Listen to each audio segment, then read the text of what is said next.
Hi everyone, welcome to the Ironhold Virtual Cooking Club's first video. What we're going to be doing today is we're making Oreo Truffles, which I consider to be an appetizer or a dessert, but they're both good at parties when we can actually have them, or just having them as a snack during a movie night with your family, which is what I love. First things first, you always want to, if you have loose hair or anything like that, you want to put it up in a way so that you do not get it in your food, and then you want to wash your hands, which I'm sure you've had lots of practice with during COVID. Make sure you get in between your fingers with soap and water for at least 20 seconds. And then we can start cooking. So what the recipe calls for first is you want to get some of these crushed Oreos. You can do this using either a food processor or you can use a plastic bag like I did here with a rolling pin. I don't even own a rolling pin, so I just used a wooden spoon to crush them up into large chunks because we are going to be using a KitchenAid, so that does crush it up a little bit more. So and then what you want to do in the recipe, it does say to set aside some cookie crumbs. So that is just what we have done here for decoration. It says 9 cookies in the recipe, but you don't need nearly as many cookies as it says, especially if you're only using a smaller package instead of the full, like 48, I believe, is what it calls for. It calls for a very large package, but I'm just using a smaller Oreo package. Then what we're gonna do is we're gonna take our Oreos and we're just gonna put them in the KitchenAid, which I love. I love the KitchenAid. You can also, if you don't have a KitchenAid, you can just use a large bowl with a wooden spoon to mix this up. It may just take a little bit more effort. And then what we're gonna do is we have our cream cheese like it says in the recipe. I always recommend when dealing, because since we are going to be dipping this in hot chocolate, I would recommend having the cream cheese a little bit colder, just so that it sticks together a little bit better. But you do want it to be softened. You don't want it to be like out of the freezer or anything. So make sure you put it in the fridge the night before, or you can buy cream cheese from the store, just pre-softened. Let's see here. And then what we're going to do is we're going to put it in the KitchenAid like this, or your bowl or whatever. And what we're going to do is the KitchenAid is a little powerful, so we are dealing with cookies. We don't want it to poof up or anything like that. So we're just going to do this for a little bit. And then once it is all done, we're just going to have that go. And then while that's going, I do want to explain something to you. The way we're melting the chocolate is going to be using a double boiler. Hey Maya, what's a double boiler? Glad you asked. A double boiler is a way to melt things without necessarily burning them on the bottom of the saucepan, and it does melt things a little bit more easily. That's all done, so we're going to put that on stop. It melts things a little bit easier, so what you want to do is you want to have a saucepan with a little bit of water in the bottom. As you can see, it's already starting to boil, and then a heat-resistant bowl like glass or metal. That way you can melt things in the bowl and control the heat a little bit better, and it does heat things more evenly than if you do it in the microwave. You can of course always use a microwave, but I've noticed double boilers are always a lot easier. And then what we want to do is I do use, get our some sweet chocolate chips. I do prefer chocolate chips over like candy bars or anything like that, just because not only are they cheaper for using in desserts, they also melt a little bit evenly. So we're going to go ahead and put our chocolate chips in here. I did get 2 bags just because you want to make sure you have enough chocolate to cover all of your Oreo truffles evenly. So what you want to do is you'll just put these in here. And then we're going to turn on the heat. You can put it on high at first just to get the water boiling, but I would recommend turning it down to like medium or medium-high, just to make sure you do not burn all of the water down and start burning the pot.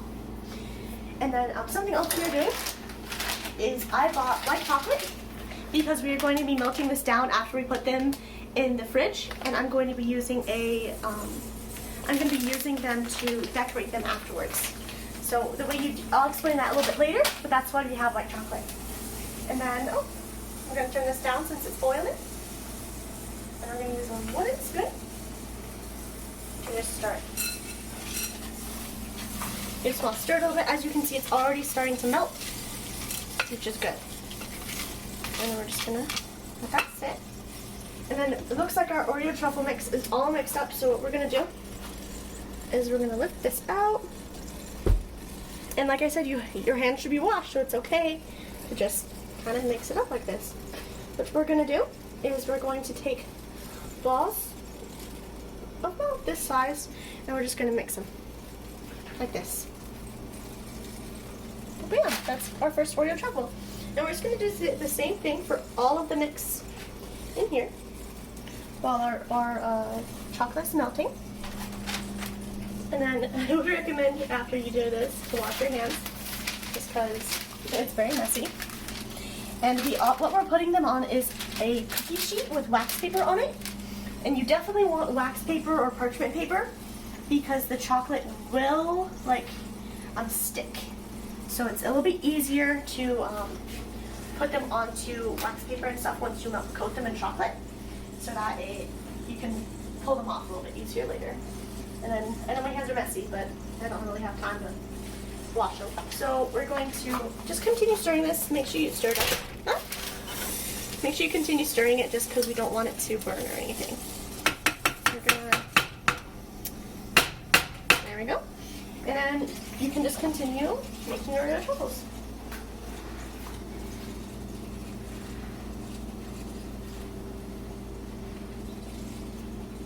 And then my Oreo truffles are a little bit more chunky, I guess you could say, because I couldn't quite get them to be extremely fine using a wooden spoon. But if you're using a rolling pin or a food processor, you can definitely get them to a very fine crumb, I guess you could say. And we're just going to keep doing this. If Mona dropped it on the floor, it's fine. And it's okay to have a messy kitchen, you just have to make sure you clean it up afterwards. That's how I cook at least.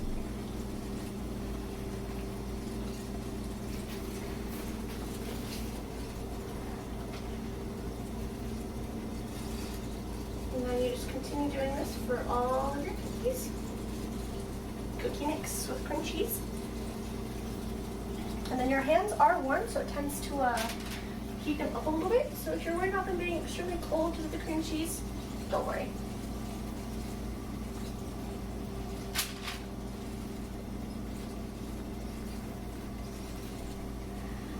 And you want to make them all about the same size, big enough to be able to melt them, roll them in the chocolate, and stick together. And usually with a finer crumb, they stick together a little bit easier, especially when you're mixing them in the chocolate. So that is our first pan. We're just gonna go ahead and do that for now. I still have extra, basically dough, but we're not mixed. So we're just gonna go ahead and move on. So I can show you guys the rest. Okay, so once you have washed your hands with the cookie dough mix, what we're going to do is we're going to continue melting the chocolate. And then it's always easier a little bit. This is actually dangerous. You don't want to have the handle of the pot facing outside of the stove, just because it is easier to knock it over and spill boiling water and stuff like that. So I would recommend, if you are mixing stuff, to make sure, like if you're ever making soup or anything like that, just to have the handle facing the inner side of the stove so it's less likely to knock over. But this is especially dangerous unless you're actively holding it. So since we're actively holding it, we can go ahead and face it a little bit more this way. You just want to continue, and please be careful. The steam may try and escape from the side of the bowl, so you want to make sure it doesn't hurt you or anything. Steam burns are a thing that happens.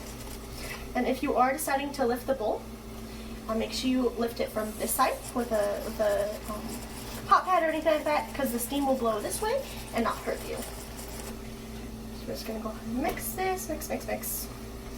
It's nice and melted.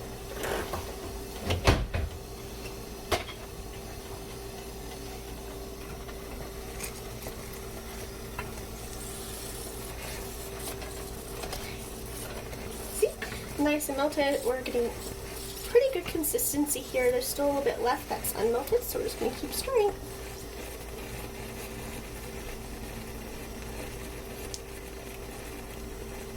What I'm going to show you guys real quick is the way I'm doing it is I'm going to be using this skewer.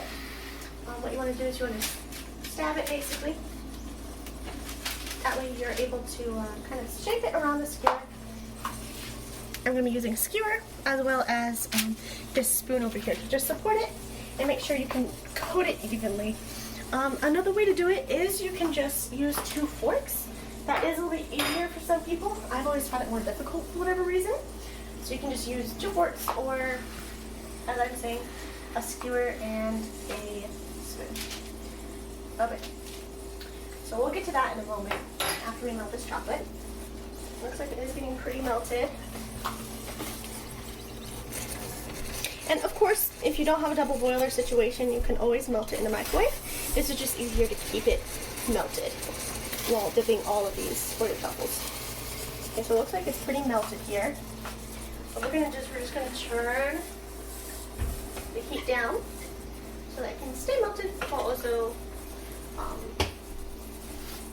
not burning. And then here we go. Let's get started on the dipping situation. I always like to position my Oreo truffles out ahead of time so that I can just slide them right onto where they need to be. So what you want to do is you want to just kind of flip and turn and get all of it coated. And then it can be a little difficult to make sure they're 100% coated. So I also use the spoon. Like I said before, it is very warm chocolate. It's going to make the Oreo truffle want to melt off the skewer. That's what the spoon's for as well. And then once it's all coated, you probably don't want that much coating, but I'm a little bad at this sometimes. Won't say I'm perfect, that's for sure. And what you want to do is you want to just take it and drop it off into a perfect little thing. And then we're just going to take the next one and do that for all of them. Dip. Oh, see, I dropped it. And so you just dip. Continue dipping. Bam. This is exactly why we want to use that cold cream cheese, because it's going to heat very quickly and tend to fall apart easier. I'm going to slide it right off. So bam, another one. I'm going to turn this up a little bit because it's hardening. And then we're just going to take the next one.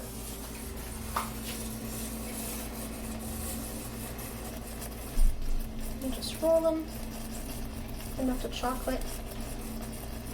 And then I tend to use the skewer to wipe away excess, just so you don't have too much chocolate to melt it up for you.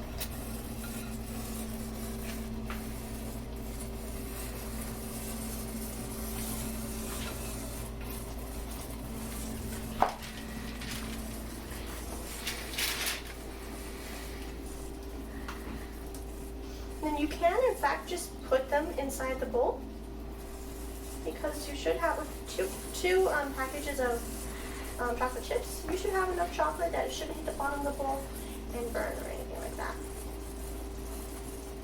So just wipe away the excess and slide it onto your parchment paper.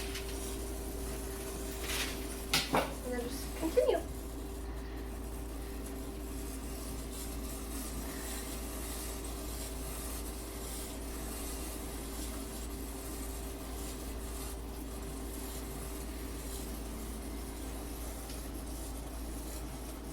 And then something that's very fun about these is once they're cooled, you can decorate them in a lot of different ways. It doesn't have to be just white chocolate or cookie crumbs. You can put sprinkles or like coconut flakes.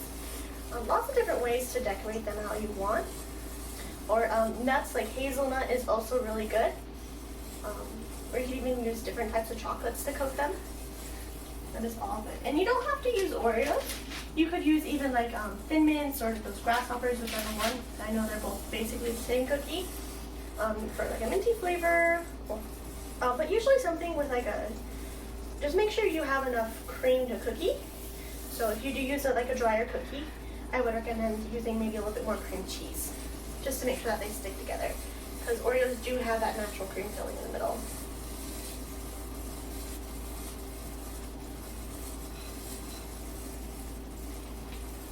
Alright, these are looking good.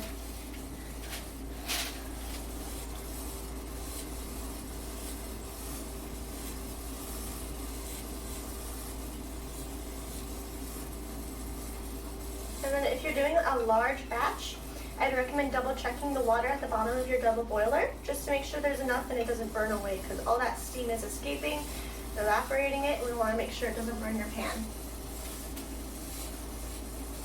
Which is what we're going to check now. I'm getting chocolate everywhere. It's fine.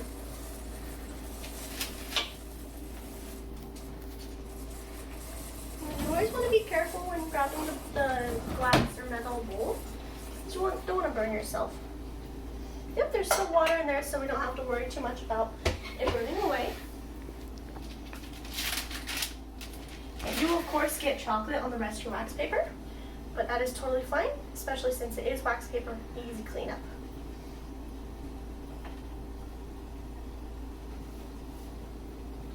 Okay.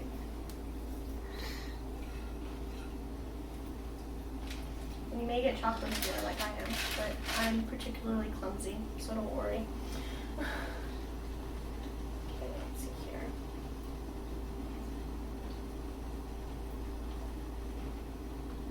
We're almost done. We just have 2 left. Just to make sure you get lots of chocolate over them.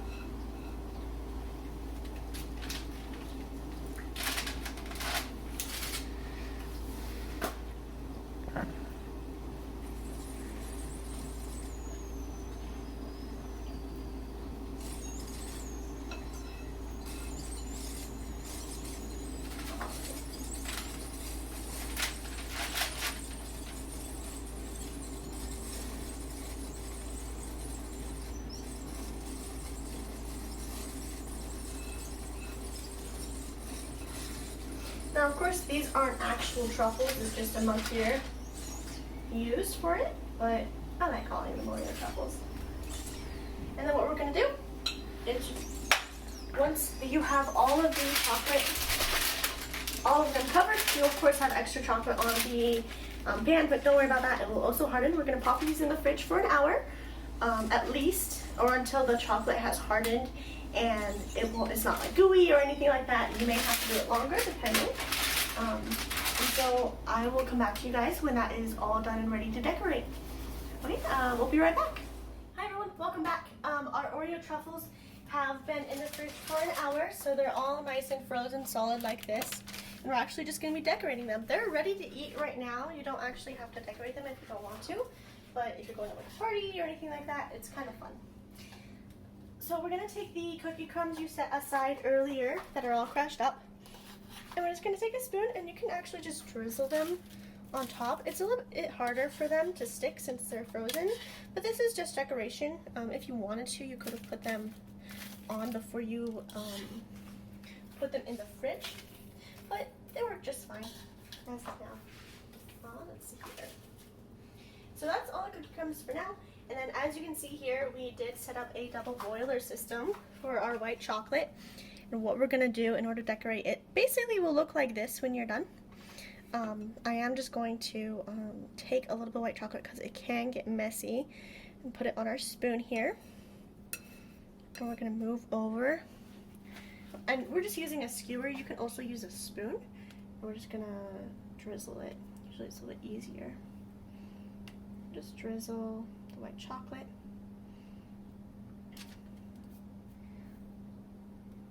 This chocolate's actually cooled a little bit, which is why it's giving me difficulties.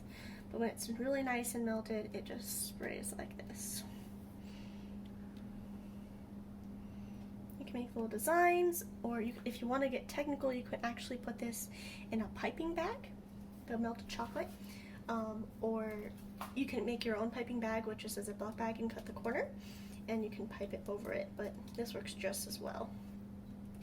And then you can both of them or just one of them, and that is the Oreo truffles. They look just like this, and you can serve it at parties, or they're also fun to have during movie nights as like a snack, just a dessert, or it's fun to make with kids. It's a super simple recipe, and you can just melt the chocolate in the microwave for safety purposes. Be careful though, it can burn and is also very hot. Always use protective measures. But that is Oreo truffles, guys. Please feel free to make your own or a different appetizer or dessert, and I'd love to see all your guys' cool recipes. But thank you so much for tuning in to the first video of the Iron Hold Virtual Cooking Club, and have a wonderful day.